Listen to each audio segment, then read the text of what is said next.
Alright, so here's a clip art image that poses an interesting problem when you start to ungroup it. So in a previous post I showed you how you can manipulate an image, ungroup it, and then you can take out items. So in this case, let's say we want to take out all of these things here and just have an empty living room that we can work with. So what we do is right click on it, select group, we ungroup it, and this will open up the dialog box that says you have to convert it to a drawing object, so we'll say yes. And now we're going to right click and actually ungroup it. So now we've ungrouped it, and what we want to do is start to select these things. And let's say we want to select this this couch. Now when I select the couch and want to move it or take it out, you'll notice this is an entire image, and what that does is tell me one of two things. One, this is either a complete image and so I can't do anything with it, or it's also grouped. So let's go backwards and I'll show you what we have. So if we go to ungroup the image, you'll notice here when we ungroup it that you don't really see everything. All these things aren't selected. And the reason is because this is actually a grouped image within a grouped image. So if I go ahead and right click and then ungroup again, I can just keep ungrouping until I get to all my groups ungrouped, and I would just go ahead and right click again, and eventually I'll get to the ungroup feature being grayed out. So then I know that I no longer have any other groups in there. Now I can go in here and then take things out. Now I'm just going to do this real fast, just sweep across here, and then I might end up taking out things that I don't really want in my screen. So you can see how fast it is to modify this image then, and I'll just take these out. I'm doing this in real time because I just want you to see that it's really not that hard to do.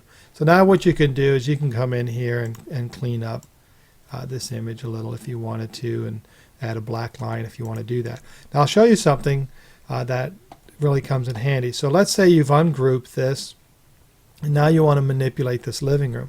Now one of the challenges is you have all these isolated items. So let's say I wanted to take the picture frame.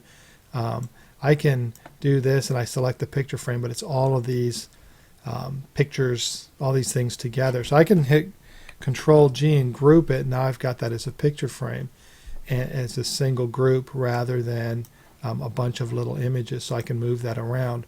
Now one of the nice things in PowerPoint 2007 is they have this selection pane. So when I open the selection pane, what it does is it actually shows me all of the objects that are, all the layers on the screen. So in this case I'm going to collapse this group. This group right here is the picture frame. So I'm going to call this picture, and then we've got that. I'm going to go ahead and group the speakers too. We'll Control G that.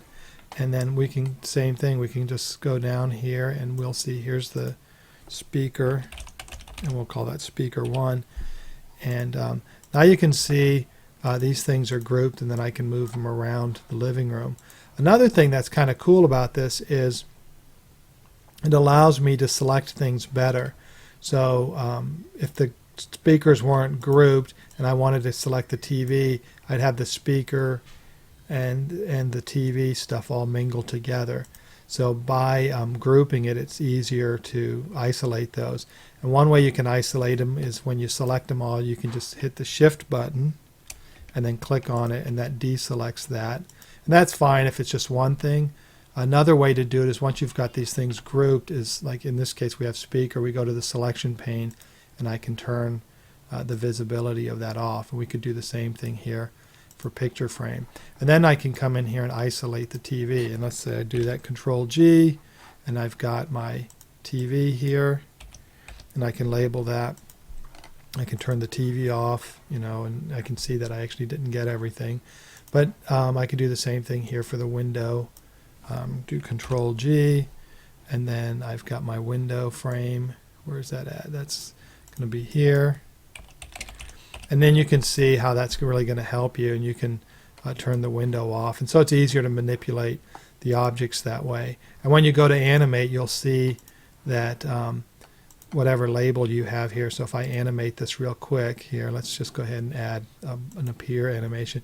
You'll notice that the label now is window versus something like freeform 1244, which means nothing.